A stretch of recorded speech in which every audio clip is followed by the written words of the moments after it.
Well, hello and welcome once again to the DCL podcast, where we're inviting you to sit back, relax, and we'll be on our way shortly.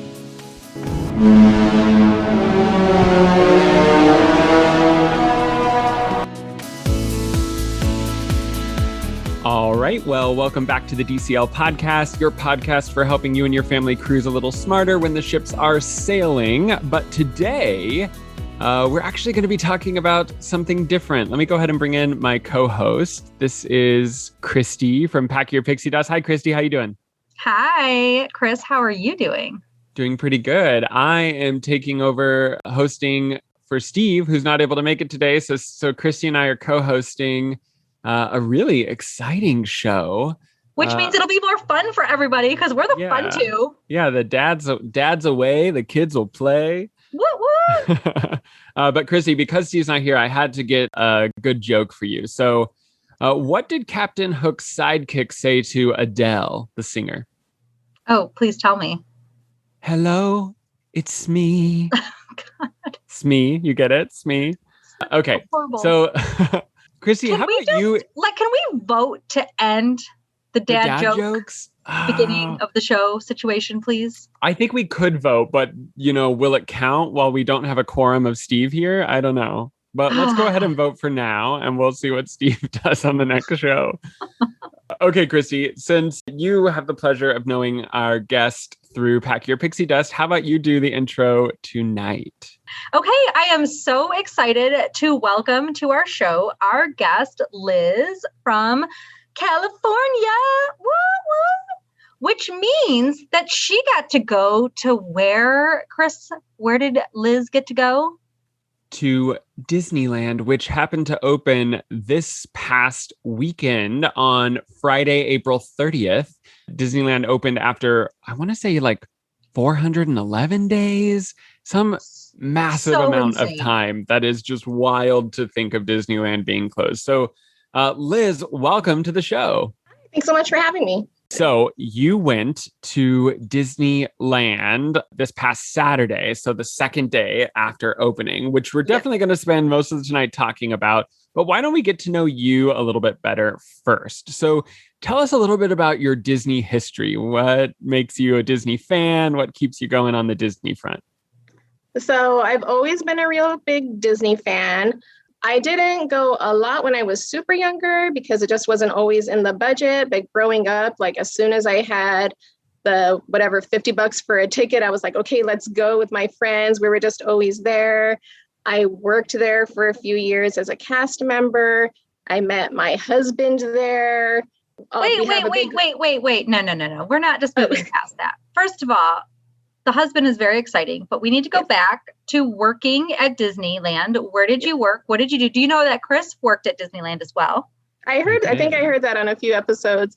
I worked in Riverfront Foods. So I was front of house lead, back of house lead. I was kind of in my early 20s. So some people had wild college years. I had wild Disney years. And there was a lot of people having wild Disney years. So we had fun. We have a good core group of friends that we made back then in 2004-ish that we're still really good friends with today, and we still hang out all the time. So there's a lot of Disney marriages, a lot of Disney families that we still keep in touch with. And then did your husband work at Disneyland as well? Yes. So we met working together, and not as romantic as, meeting in front of the castle. We met in front of the deep fryers, but it was still our story. An office romance. I love a good office romance story. Oh my goodness. That's a fun fact. I'm glad that we know that about you now. I'm trying to remember Riverfront Foods. Is that a thing of the past? It is Stage Door, Golden Horseshoe, Hungry Bear, and what used to be like a McDonald's fry cart. I think they sell clam chowder now across from Haunted Mansion. Yeah, I remember that. Okay. And there used to be a McDonald's fry cart in front of Big Thunder Mountain. And there were two McDonald's French fry carts. There were two for a very short amount of time. Yeah, I remember that. Okay, so you used to work at Disneyland.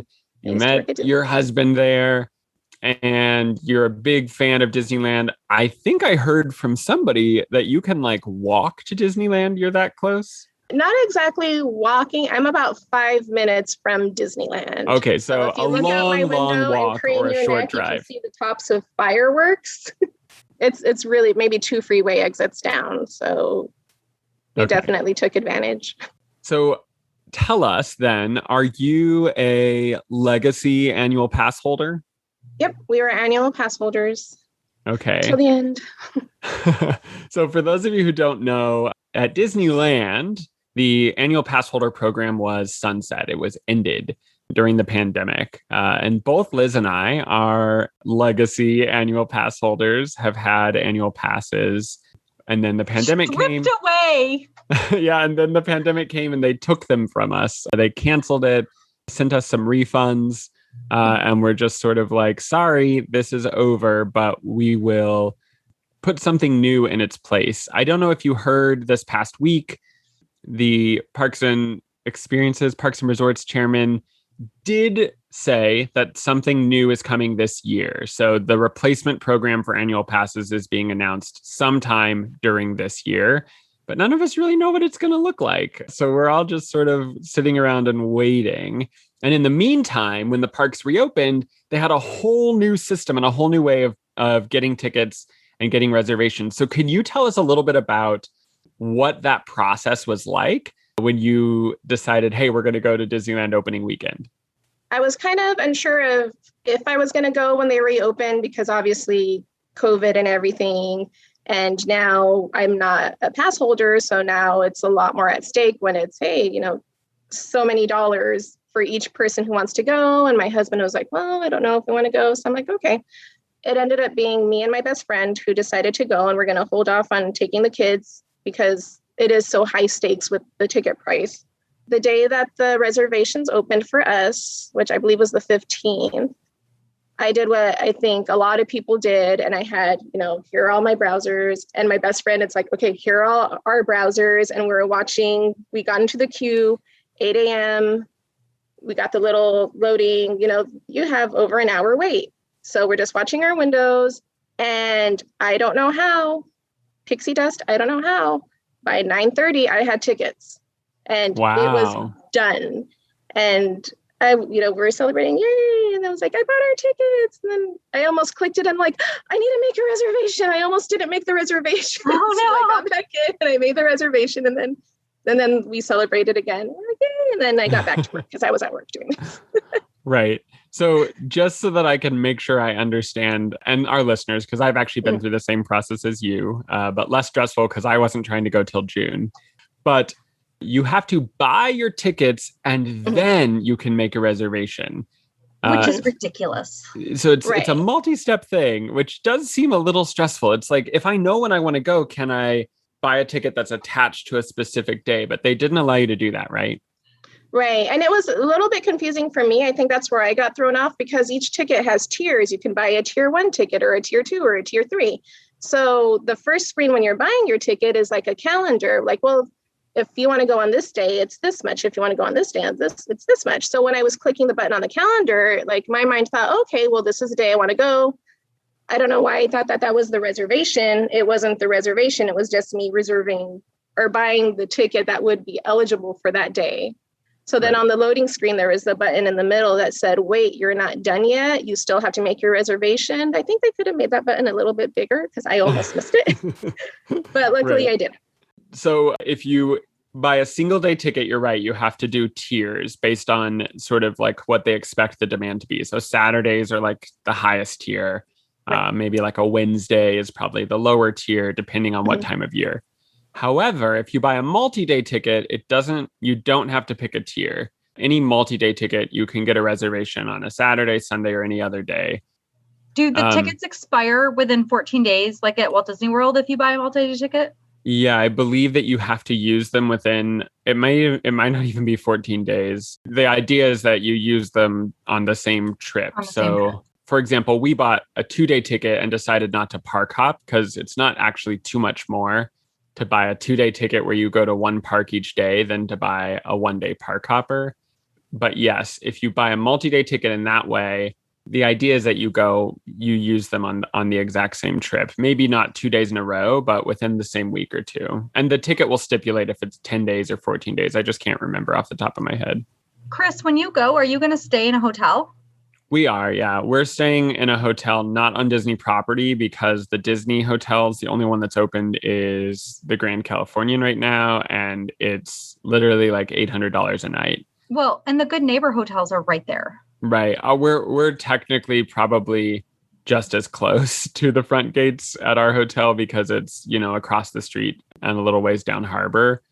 And also we're staying for free on points. Like I just had extra points from hotel stays. So it's not even a nice hotel. It's like a Comfort Inn or a Holiday Inn or something. I don't even remember. But the point is, it's a hotel where we can wake up in the morning, walk over and go. So back to your trip. You booked for Saturday. Who all went on this trip?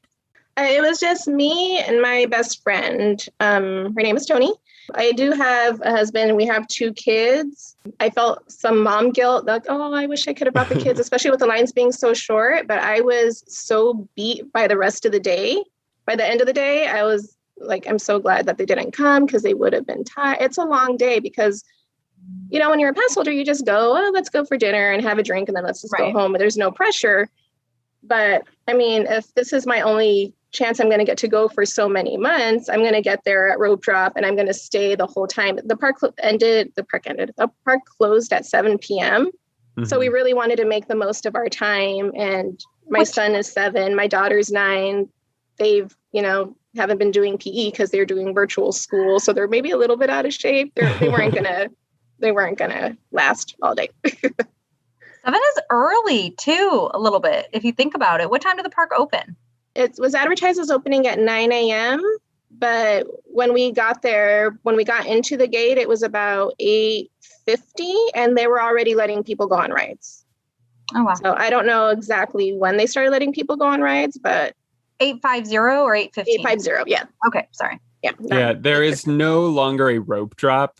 And that's obviously to keep people from crowding. So I think that is one of the reasons why they're sort of like, I mean, if we let people into the park, they have to go somewhere. So we might as well just have rides and shops open when the park is officially open. So, But that's different. It's different than what it used to be. So that's actually some good information. I was wondering how they were going to handle sort of staggering people into the theme parks. So we saw pictures. I'm sure you did too, Chris, right? Of I don't have the words, but the switchbacks. Yes, the switchbacks of the lines to get even into the park. Did you have lines like that to get in and parking and all that? So this is definitely different. Obviously, anytime you go to Disneyland, you want to wear comfortable shoes. You definitely do this time because there's no parking trams running right now. What they're doing is you park in the structure. If you're parking in the structure, there's another lot, but I'm not sure how they're handling it on that side.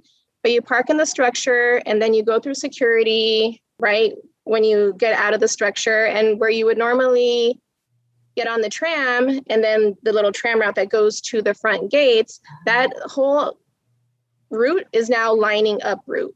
So you walk the tram route and we were maybe 2/3 back from the tram route. And they have to have all that space because everyone has to be distanced. Just be prepared for that. There's no tram taking you to the park. At the end of the night, there's no tram taking you back because that is all just space to be socially distanced. Yeah, I guess you parked at Mickey and Friends. So how long from Mickey and Friends parking to the front gate would you say it took you?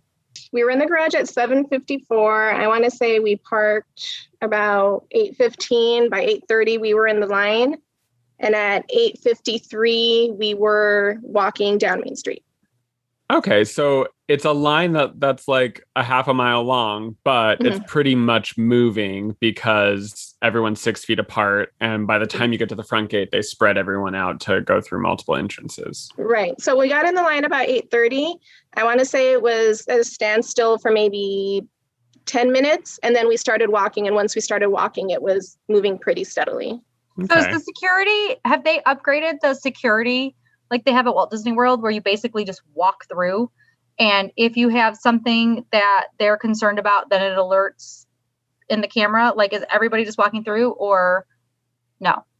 No, they definitely have more security stations, but it's still, here's your backpack, open up your zippers, they'll look inside and you walk through the detectors. So they're touching all your stuff. Yeah, They're touching your they're stuff. gloved. But Yeah. Christy, I know what you're talking about, and Disneyland does not have that yet. So that just happened this year. Well, whatever, the year that everything reopened at the times of the reopening from COVID, because right, it's all the same year because time has stopped. But this year, when Walt Disney World reopened, those security systems are amazing. You literally, with all of your stuff on, walk through them. And if you have something that the security system can't read, then it'll beep. But the rest of the time, you just walk through. It is amazing. If you have a stroller, they will have you pick everything up, like in the stroller, move the lid. It's so easy. Oh my God, I am in love. If we have to go through security, these are the things to have. So I am a little bit surprised that Disneyland has had longer and has not adopted those systems, but at least people know, right? Yeah.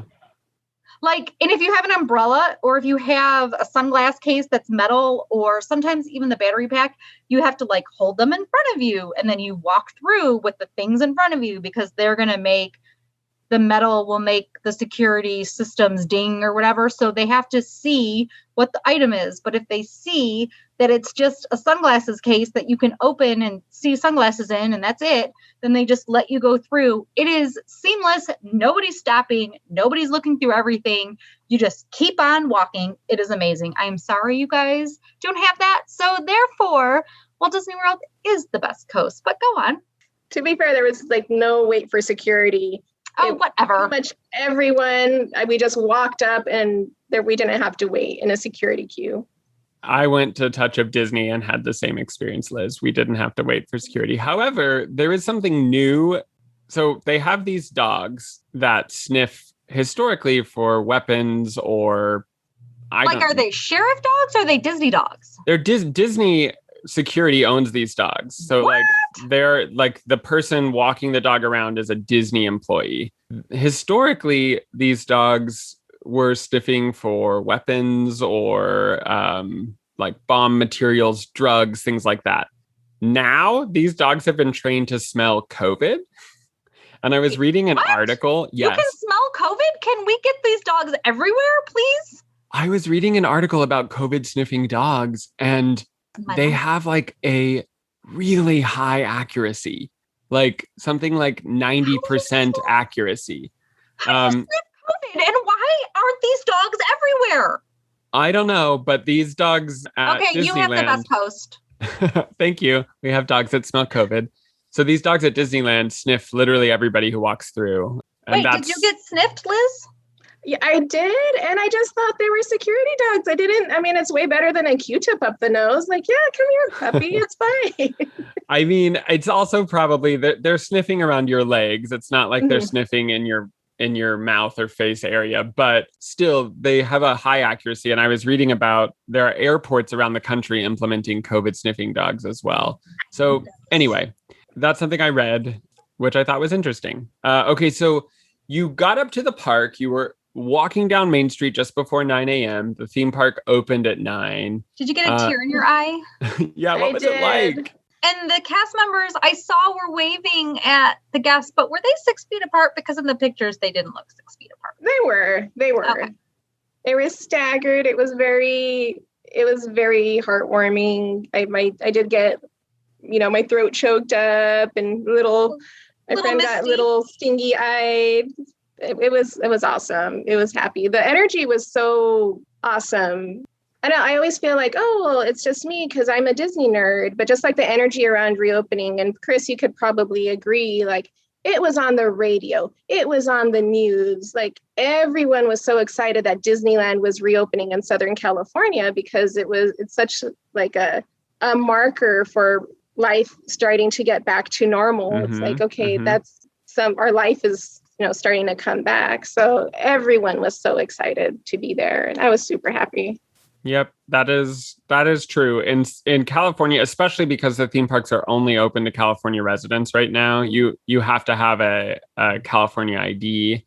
or something that identifies you as living in the state in order to go to Disneyland. And so it does feel like a uniquely Californian moment where people who live here are like, this is how we know something is changing, because it's been 400 days where one of the biggest industries in our state isn't working. I know that Florida is the other state where theme parks are a major industry, but theme parks are a major industry in California too. You know, whether it's Disneyland or Knott's Berry Farm or Six Flags or SeaWorld or Universal Studios, all the theme parks that Florida has, we also have that many theme parks here, except their theme parks have been operating since 60 days after the pandemic, or maybe like 90 days after the pandemic. And so it just has been a really long road to get here in California. So I agree with you, Liz. It had to be really special. And if I was made of money and not trying to save my money until Spider-Man opens at Disneyland, I would have gone opening weekend. But I was like, nope, I'm going in June. I don't want to spend so much money. So I'm going to just be patient. So I'm excited to live vicariously through you. So what's the first thing you did? You walked through the theme park for the first time in over 400 days. Where'd you go first? The first thing we did, we went to Peter Pan, because that ride, for some reason, always has such a long line. And we said, we're going to do that first. In hindsight, what I wish we would have done first was Haunted Mansion, because Haunted Mansion consistently had the longest wait throughout the day. Even over the Snow White? Even over Snow White. So we did, the first thing we did was we did Peter Pan. It was a 20-minute wait, but I think it was maybe 10 or less, because the line kept moving. Did you get to walk through Wendy's room or the room to the house? You don't have that? We don't have that. We fly over it. That's like the best thing to come out of COVID for me, is that we get to walk through, or no fast passes, but we get to walk through like their house. We don't have that here. Our Peter Pan is like an outdoor queue only, and then you get on. Right, it has to be right for California right now. Yeah, we require that there's no queuing indoors for theme park rides. So instead, you queue, and then when you get to the entrance of the interior, you're supposed to be able to continually walk. That makes sense. Peter Pan is a classic ride. I'm glad that you went on that. And you know what? I bet you the reason Haunted Mansion had a long line is because they also added new things to Haunted Mansion during the pandemic. So people were probably like, gotta go see the new painting in the gallery, or gotta go see, this statue or that statue. Okay, so Haunted Mansion had a long line. Did you even try to get reservations for Rise of the Resistance? What was that like? Can you tell us a little bit about the newer attractions that you went and visited?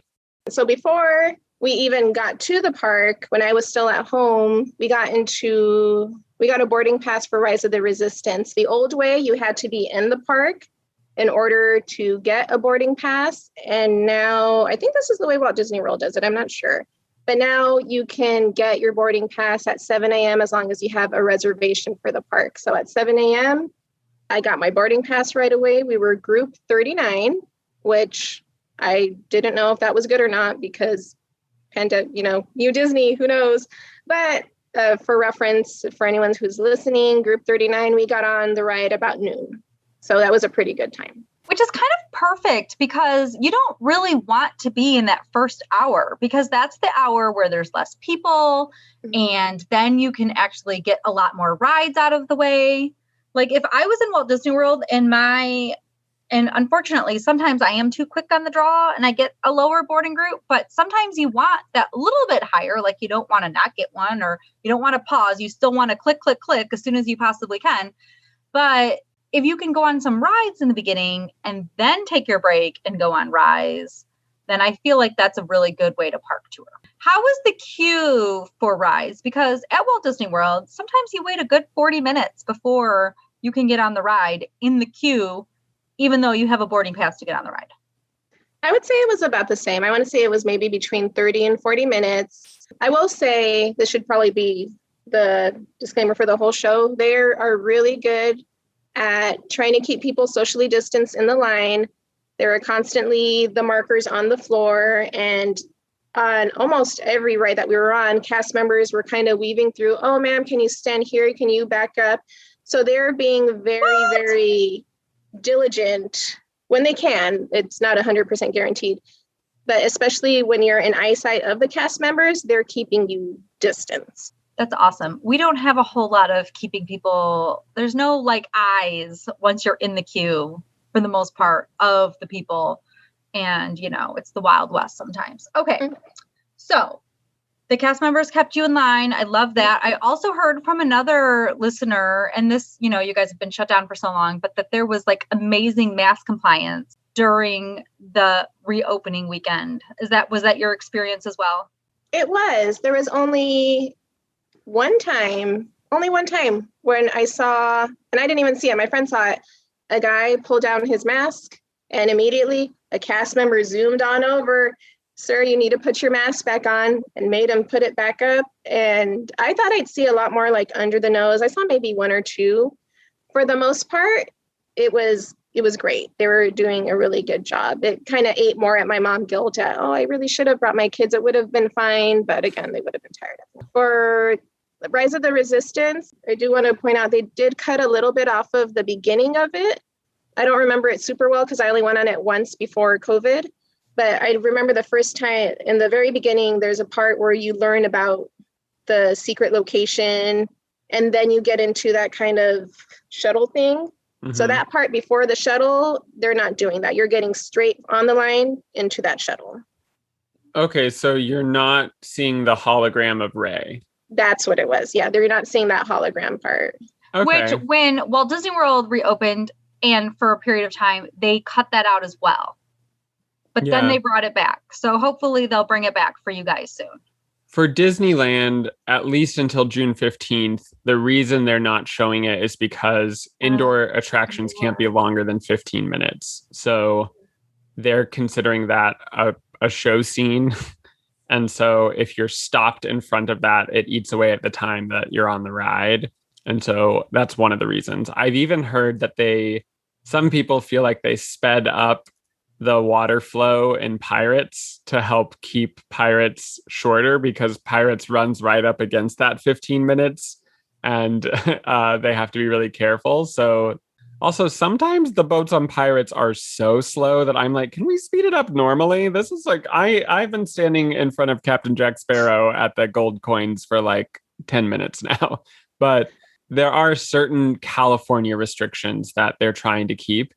And what our understanding in our state is that many of those restrictions will lift in June, assuming that we continue down the tiers that we've been on.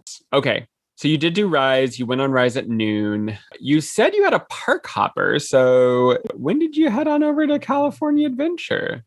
When could you head over first? Let's talk about that for a second. And maybe, because we do want to know when you headed over, but what else was really exciting? And maybe I should also say so many compound questions, but did you hop back and forth? So we spent most of the morning and very early afternoon at Disneyland. We hopped over to California Adventure probably about 2:30. Right. And you couldn't do it before 1 p.m., right? We couldn't do it before 1 p.m., right?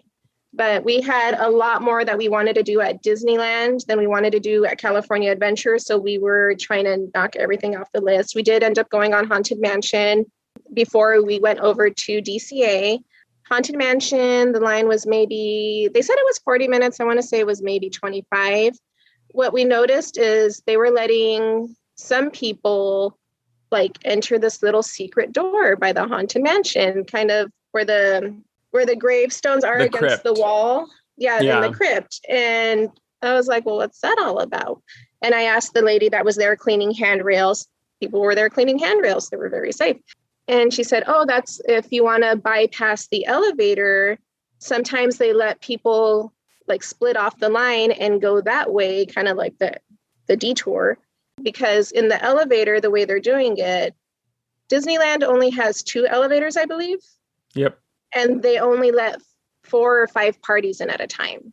So that takes a long time, obviously. So in order to kind of help the line move a little bit faster, they might ask you, well, do you want to skip the elevator and go in through the side door? And then they can do that.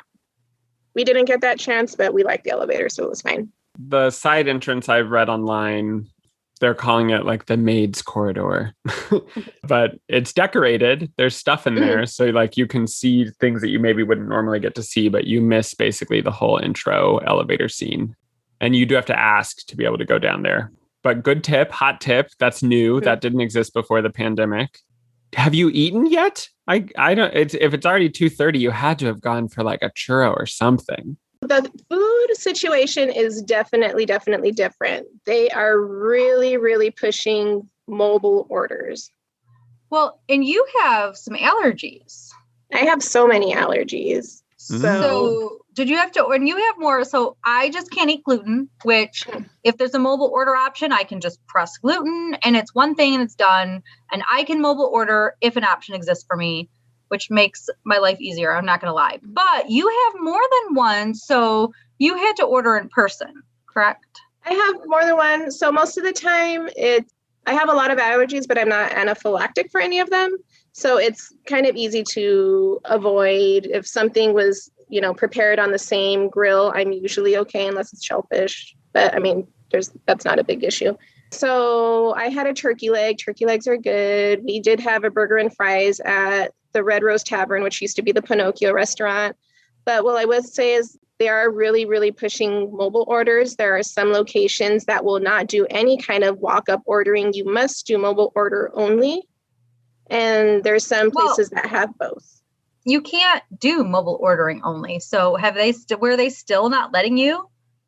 Yeah, there's some places where it's only mobile order. There's no cashiers. There's no registers. So I think if no it was allergies could go there. I think if I wanted to, I could talk to a chef and they could help me with my order then.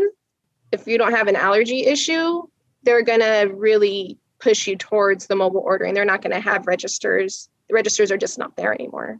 So did you end up talking to a chef or did you for any of your orders or and are the allergy designations in the app now? The allergy designations were in the app for most of the common allergies. If you have an uncommon allergy, you could still ask to talk to a chef. That takes time. So I already know the foods that are safe for me. So that's what I gravitate towards. For dinner, we had a quick meal at California Adventure at one of the restaurants on the wharf, the Mexican restaurant on the wharf. And that one did still have the registers there. So it was really easy for me. Oh, do you have a allergy menu? They gave it to me. It was a paper menu that I could actually keep, which is different. Usually it's just like a laminated menu. There was one question that we had and the cashier went back and asked the chef and it was fine. It felt pretty safe. I would definitely say if you have severe allergies, you can still talk to a chef. They'll still help you out. But for the most part, try to plan ahead the best you can when you want to eat. Because when we finally did get hungry, we were looking at the app to see what mobile orders were available. And a lot of it wasn't until 30, 45 minutes in the future. It's not like before where I'm hungry, I'm going to hop in this line. A lot of locations don't have that anymore. Yeah. And just as a tip, if you know these are the two things that I want to eat today, this is what I want to have for lunch, this is what I want to have for dinner, and you already know what time your Rise of the Resistance reservation will probably be, what you can do is order when you get into the park and pick the times that you think you'll be hungry. So you could say, I want to pick this up at 1 p.m. and you can order way ahead. But if you get to noon and you want to eat right then and there, you could go in the app and see that you can't go for another hour, 2 hours sometimes. So that's what we're talking about when we say plan ahead, because you can, if you wanted to plan your entire meals ahead for the whole day, you could do that in the app in the morning. Yeah, so that's definitely something new that we had kind of heard about, but I wasn't 100% prepared for like, oh, wow, there really isn't a cash register here. Some locations do, some don't. So did you park hop over to California Adventure and then park hop back to Disneyland to end your day at Disneyland? We did. We parked hop we did a little bit of browsing, shopping. I saw something that I wanted at Disneyland. I thought we were going to end our day at California Adventure, but I said, no, we definitely have to come back and buy the thing that I wanted. So we went over there. The one ride we didn't get to go on that we wanted to go on was Soarin' Over California. Is it back as Soarin' Over California? Have they decided to ditch the world? They don't care about the world anymore? You know what? I'm not sure. Do you know, Chris? Do you remember? For a while, they were doing one theater as California and one theater as around the world. What is it doing now? There's a thing that happens for Californians, especially where the nostalgia for that version of the ride is peak. And so people... Because the new version is real weird with if you're not in the very center, everything's a little there's tilted. some like visual skewing in the newer version. I know, but honestly, both of those rides are pretty great. So you didn't get to ride that. Did you get to ride other Do you know things? what it is? Is it Soarin' over? What is it? What is it doing It's Soarin' around the world. I just checked the app. Yeah, that one, for anyone who goes to DCA, definitely try to get on that one early because that one was consistently 50 minutes. At one point, it was 90 minutes. Oh, God, that's not worth it. And then I was like, no, I'm not doing that. But we did get to do Radiator Springs Racers. That one had a 20-minute wait, which I've never seen. Does Radiator Springs Racers have 20 minutes, which is an amazing ride, and Soarin' Around the World is 50 minutes? This is because of fast passes. I know that this is an unpopular opinion, but when you remove that fast pass line, which takes up 60 to 70% of the ride capacity, the normal standby line is like flying because there's no one who has a fast pass to take up that capacity. So, and Radiator Springs is the exact ride that would have a shorter line if people weren't fast passing, because that ride is basically a conveyor belt of cars. Just go, go, go. Mm-hmm. So yes. And also Soarin' is the exact type of ride that would not benefit from that because it's a movie in essentially like a fancy movie theater where you're hang gliding, but still it's a movie and they can only, if they're cutting the capacity at all, it slows down loading. So that makes sense to me, even though obviously Radiator Springs is easily one of the most popular attractions on the whole resort. So that's cool that people get to wait in less of a line and ride a really cool ride. It was really fun. Did you do Guardians? I'm afraid of heights. I've never done Guardians. So no Guardians, no roller coaster? No Guardians. We were going to do the roller coaster, but we opted to eat at that time instead. But the lines for both of them were really short. They were maybe 15 minutes when we were by there. Roller coaster, are you meaning Incredicoaster? Incredicoaster, yes. Incredicoaster, yeah. Sorry. It's okay. Wow. So Incredicoaster only had 15 minutes too? Mm-hmm. Incredicoaster had 15 minutes. When you're editing this, you need to listen and bring your family when it opens up because we know you guys love that ride. Yeah. Just got to get out of state opening. No, my friend really wanted one of those Jack Cookie Num Nums. It's like They didn't have them? They weren't open. I don't know why. I'm allergic. I can't eat it anyways, but she was staggered really opening of some of the food. So yeah, they're going to bring more and more restaurants and carts online throughout the next month or two. But you would think Jack Cookie Num Nums would be one of the ones they brought on first. That's so popular. It's so Instagrammable. Everybody loves it. Yeah. And another thing that I guess I should have mentioned at the restaurants that we did eat at, I did notice that the menus are a lot more limited. So like our old favorites, like in the New Orleans restaurants, a lot of that had gone. I think they're just scaling a lot of things back for ease of supply and things like that. Well, and so some of the issue is that they can't have the kitchen staff be as close together.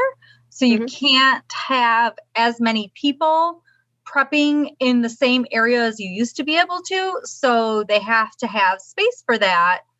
So that's one of the reasons, at least that's a reason that Disney has stated, and I'm buying as part of the reason that they had to shorten their options in their menus. And it makes sense. So what did you eat that was your favorite?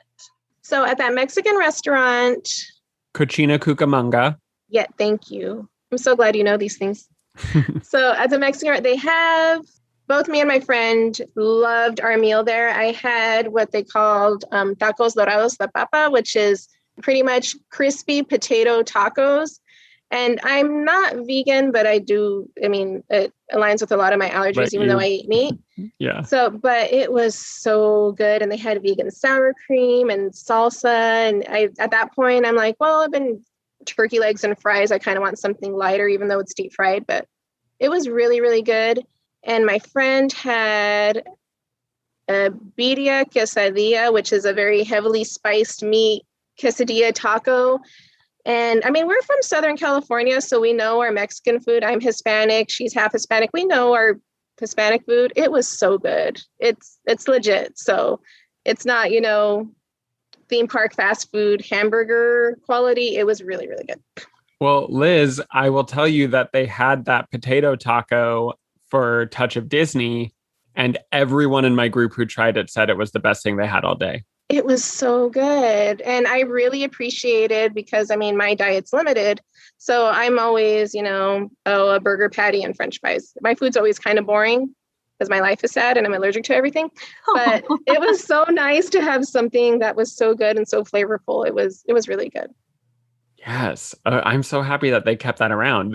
That was not something that I don't think has always existed there. But it had to have been one of the most popular things during Touch of Disney because everyone in my party was like, this is bomb. Bomb.com. I want to tweet at them, don't ever get rid of this. It's never so get rid of this. It's the new lobster nachos. I have no idea what you're speaking of, but I'm assuming it's something that the locals know.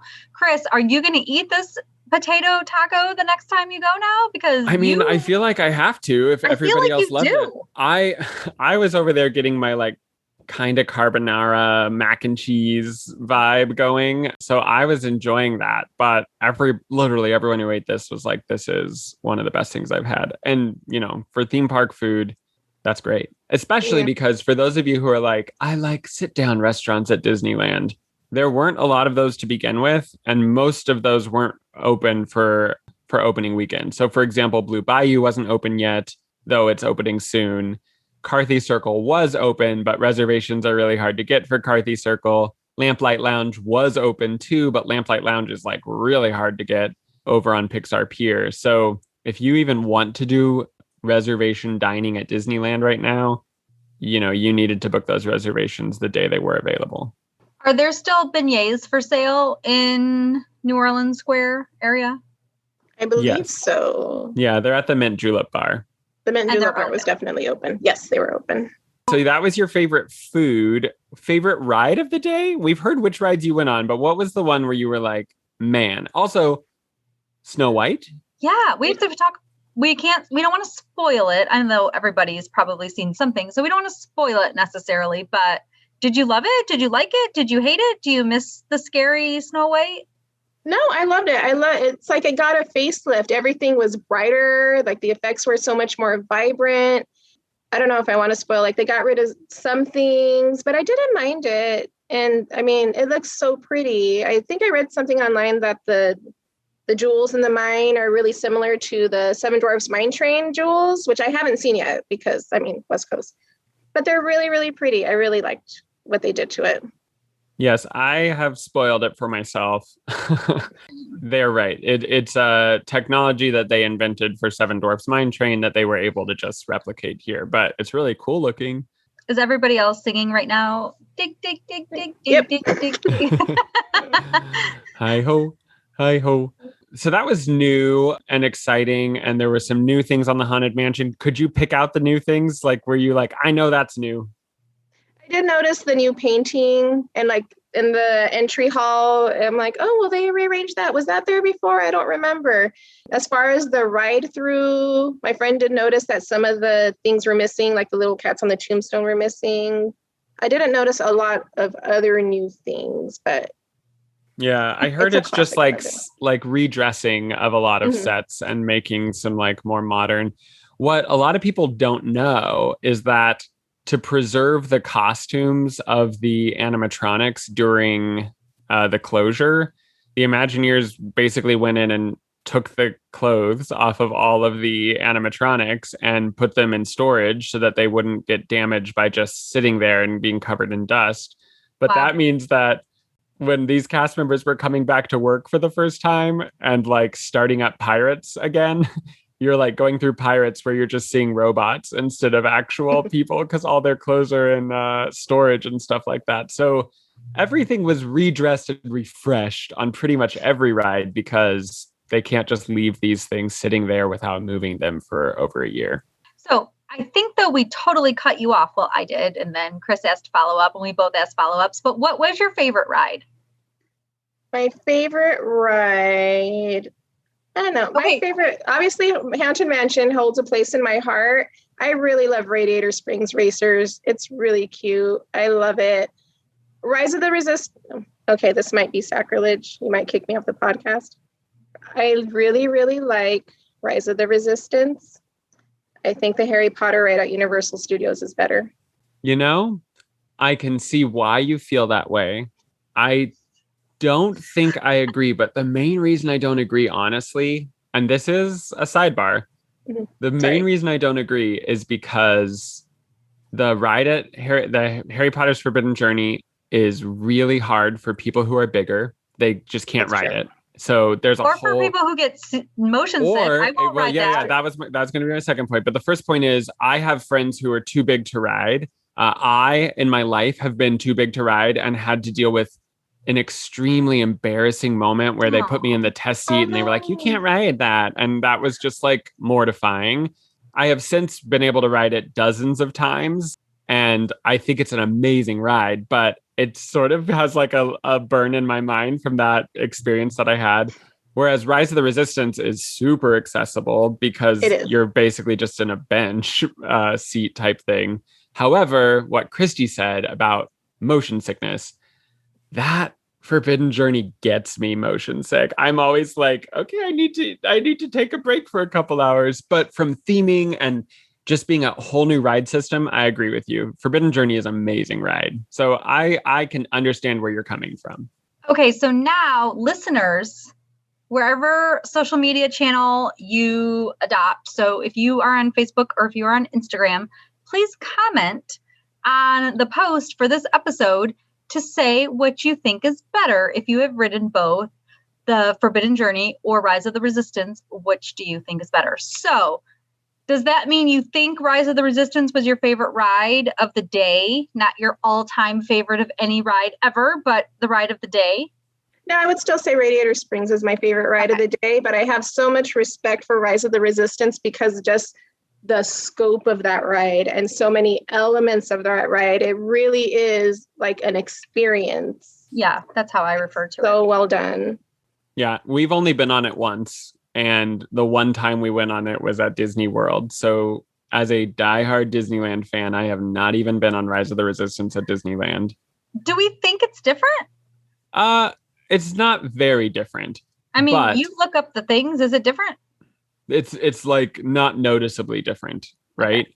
It's different a little bit right now because of the pandemic.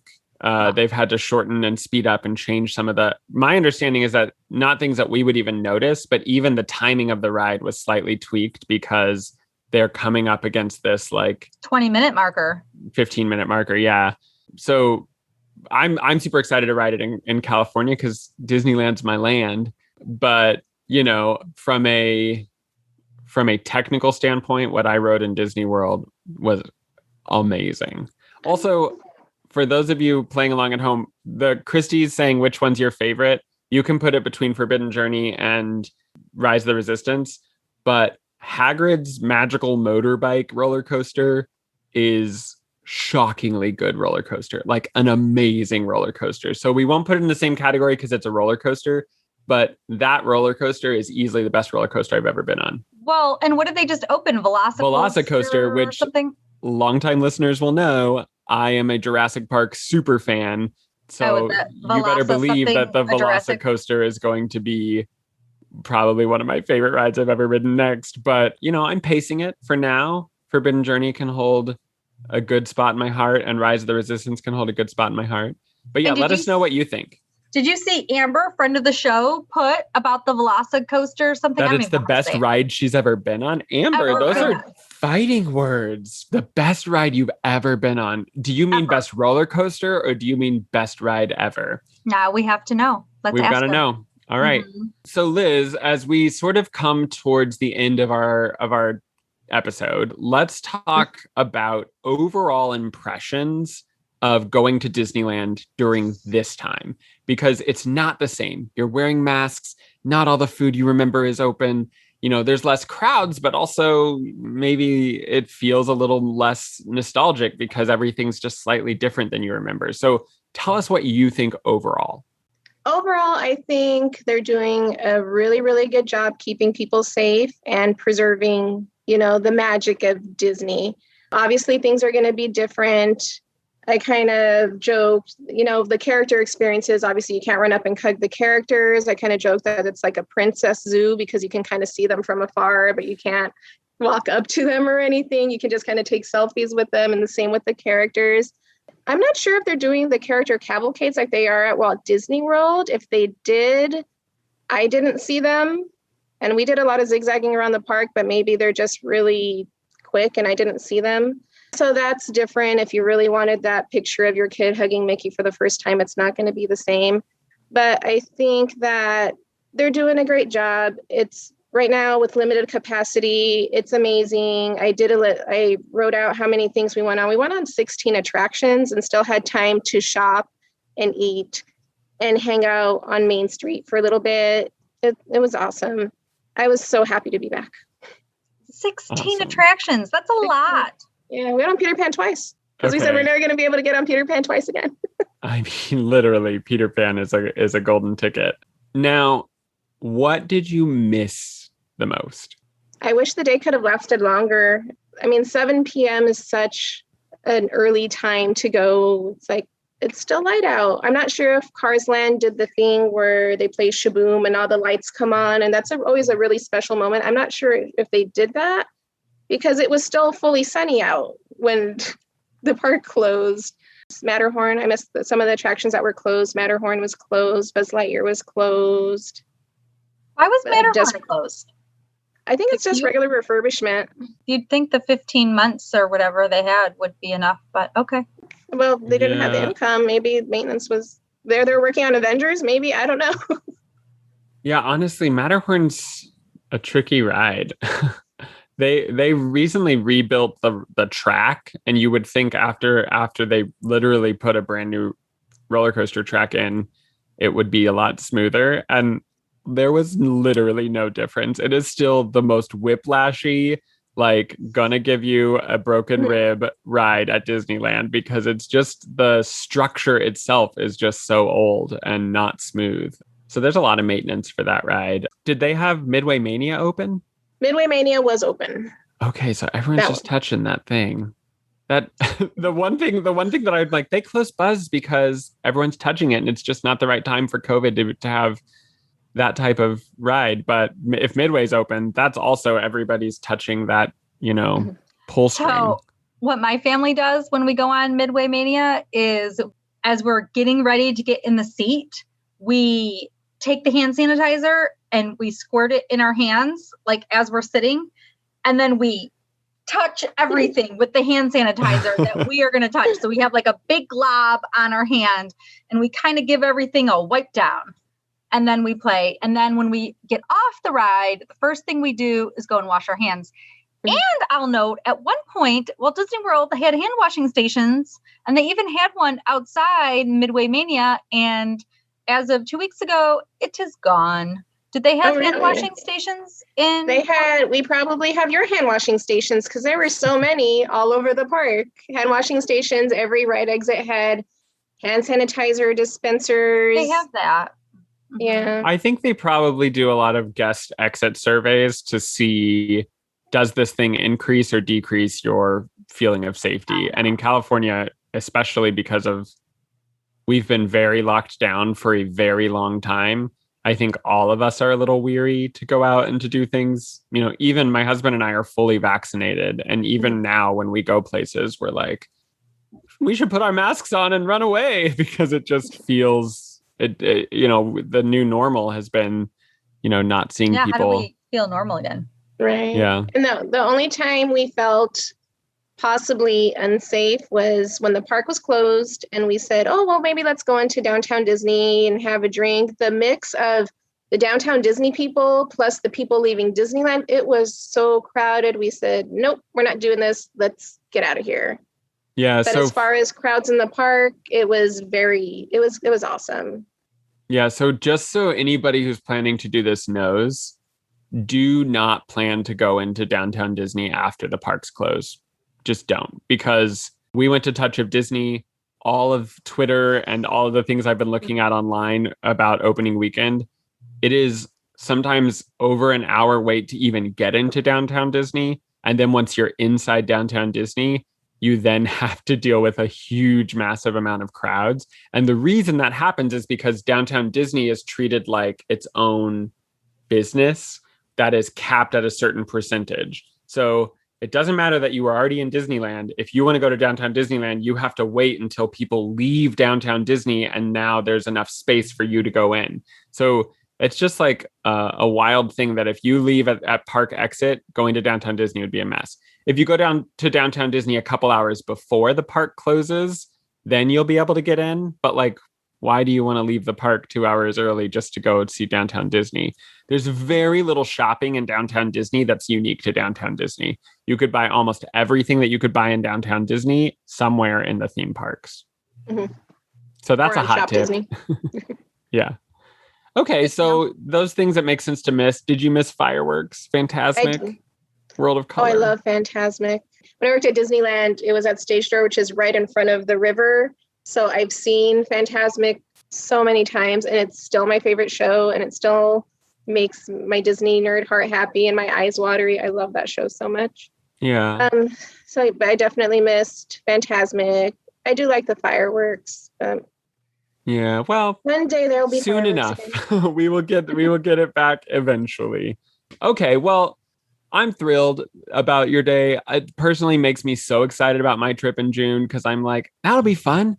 I don't care if I can only eat at 4 different restaurants and I can't ride the Matterhorn. That'll be great because literally put me on even one ride. Put me on the carousel at Disneyland and I'll be like, this has been over 14 months. This is amazing. So it sounds like even though it's expensive and even though it's not something that we used to get to do as annual pass holders to just go for dinner, it's just special to go back to this place that we love so much. So I have loved living vicariously through you for the past hour. And thanks so much for sharing everything. I wanted to ask, do you have any other thing, a hot tip or an experience or a highlight from the day that you want to share before we find out where you're going next? No, I would say Soarin', do that when the lines are low because they're going to creep up. Because like you said, it is a movie, so it's going to take a lot of time to get people through those rides. Haunted Mansion, get on that if you can, because they did close capacity at one point because there was just too many people in the line. Hot tips, hot tips, hot tips. Save your shopping for the end because Main Street's always open an hour after the park closes, so don't waste your ride time while you're shopping. Oh, that's a good tip. Yep, because they will stay open to take your money, so do your shopping at the end.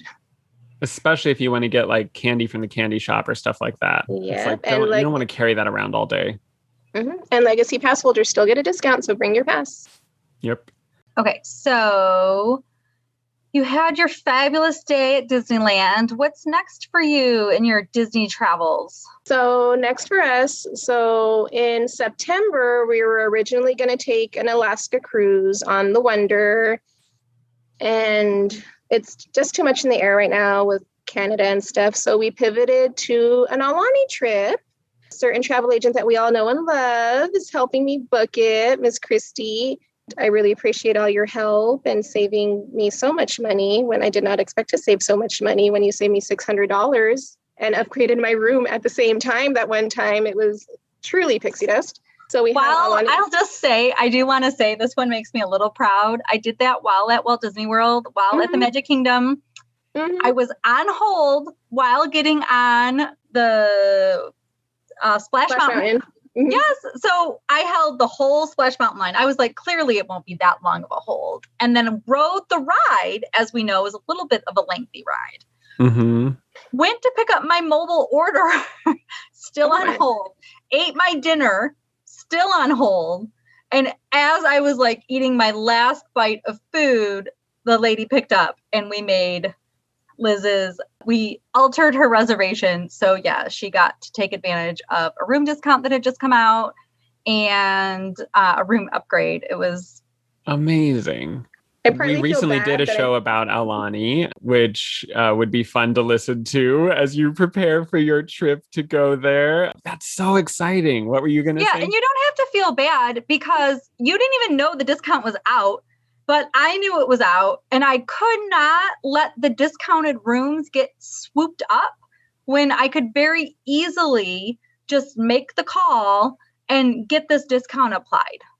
So That's the sort of thing that a travel agent does. Exactly. I'm so grateful. I kind of feel bad that I might have put a damper on your Disney night that night, but I'm still so excited because it was. No, it was hilarious though, because I would like pull out my purse even on the ride because I was curious if I was still on hold, and I was. So I just put it back in my purse, stayed on hold. Because what are you going to do? You can't like take a reservation while you're going down the slide, so Right. or whatever. But yeah, it didn't. It left me with such a high because I was like, I got this. It was so good.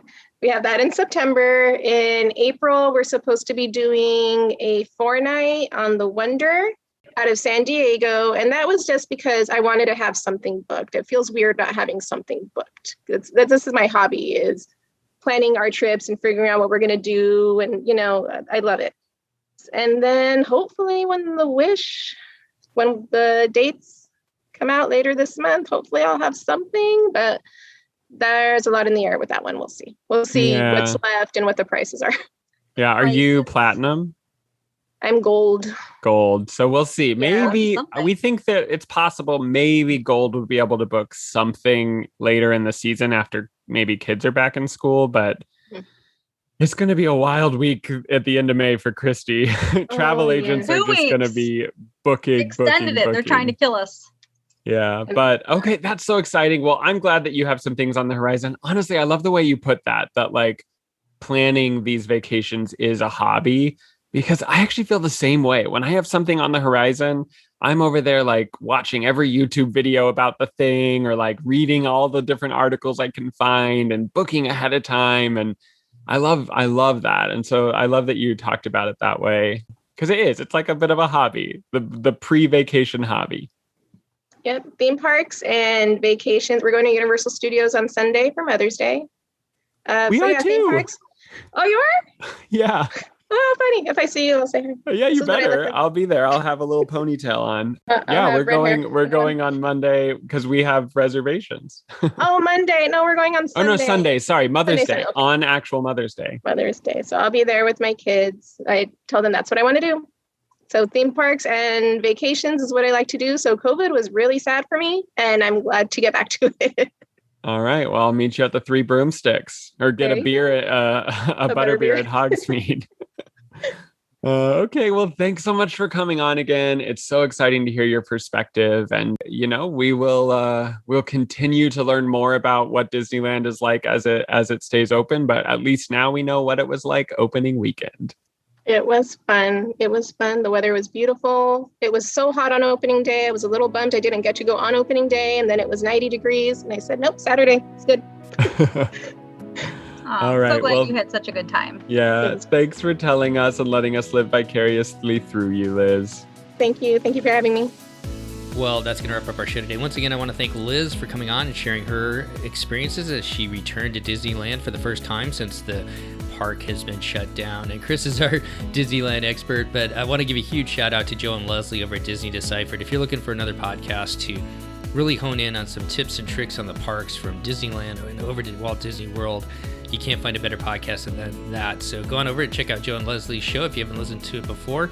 Disney Deciphered. You can find that wherever you find your or wherever you find podcasts. Well, if you've enjoyed this show and our podcast, we sure would appreciate it if you'd pass it on to others. Word of mouth goes a long way. Also, you can go over to iTunes and leave us an iTunes review.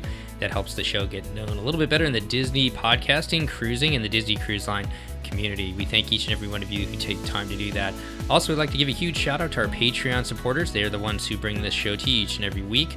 And if you'd like to learn more on how you can support our show through the Patreon program, you can go over to patreon.com/DCL podcast and find out all the information there. Well, between now and our next show, if you're heading on your vacation, staycation, or whatever you're up to as we're heading towards the summer, on behalf of myself, Steve, Christy, and Chris, all of us here at the DCL podcast, we want to wish you to be well, take care of each other, enjoy time with friends and family, and we'll see you next time on the DCL podcast. The DCL podcast is not affiliated with the Disney Cruise Line, Walt Disney Company, Adventures by Disney, or Run Disney. All of the opinions expressed on our shows are those of the hosts and the guests who appear on the show. If you have any questions about any of these products, please contact the Walt Disney Company.